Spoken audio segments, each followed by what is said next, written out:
Bonjour à tous, soyez les bienvenus dans cet épisode de Business Angola. Toute cette année, nos équipes ont sillonné le pays à la découverte des plus beaux atouts économiques de l'Angola. Je vous propose de nous replonger dans ces jolis reportages. On commence tout de suite avec l'un des secteurs les plus importants, c'est celui de l'énergie. Regardez.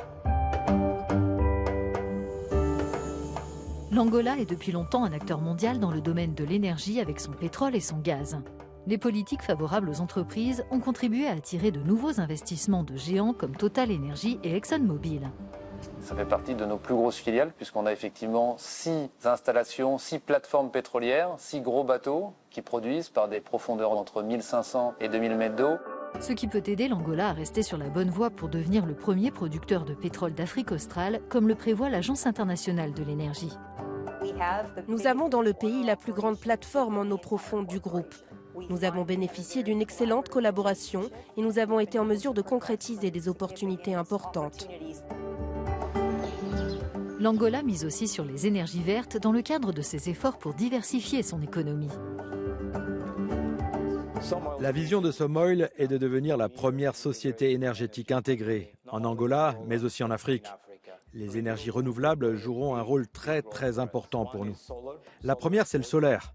L'Angola a l'une des meilleures expositions en Afrique. Et la deuxième, c'est l'énergie hydroélectrique. Il y a beaucoup de cours d'eau en Angola.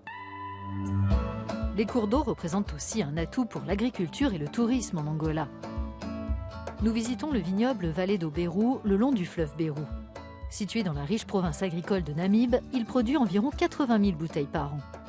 Sa réussite ne vient pas seulement de l'abondance de l'eau, le climat local permet de réaliser 2 récoltes par an. C'est un avantage assez important par rapport à la plupart des autres pays qui n'ont qu'une seule production annuelle. C'est aussi un grand avantage pour d'autres cultures. Les rois du fruit du dragon et de la fraise en Angola le savent bien. On a les meilleures conditions du monde pour produire des fraises. On est à 2000 mètres d'altitude. On a un bon climat avec un hiver sec. Des atouts climatiques et hydriques et une culture sans pesticides ni engrais. Quels que soient les fruits dont vous parlez, la mangue, l'ananas, le fruit du dragon, ceux qui ont bon goût ont forcément été produits selon des techniques naturelles.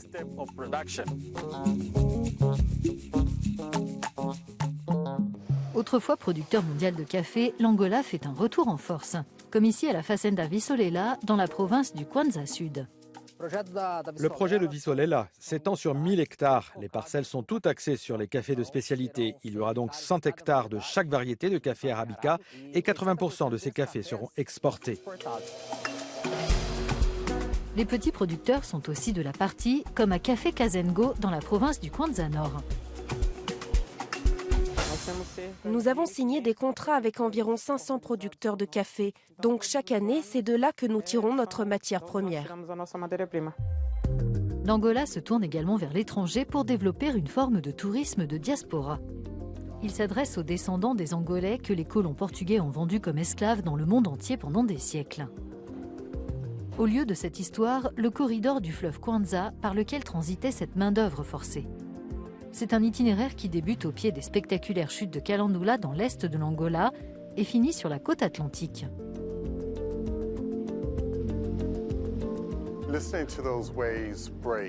Écouter ces vagues se briser dans le calme de la journée me renvoie à ces cris montant du fleuve, à l'incrédulité, à l'asservissement. La famille Tucker, dont les ancêtres faisaient partie des quelques 6 millions d'Angolais réduits en esclavage, a pour objectif de développer le tourisme de diaspora.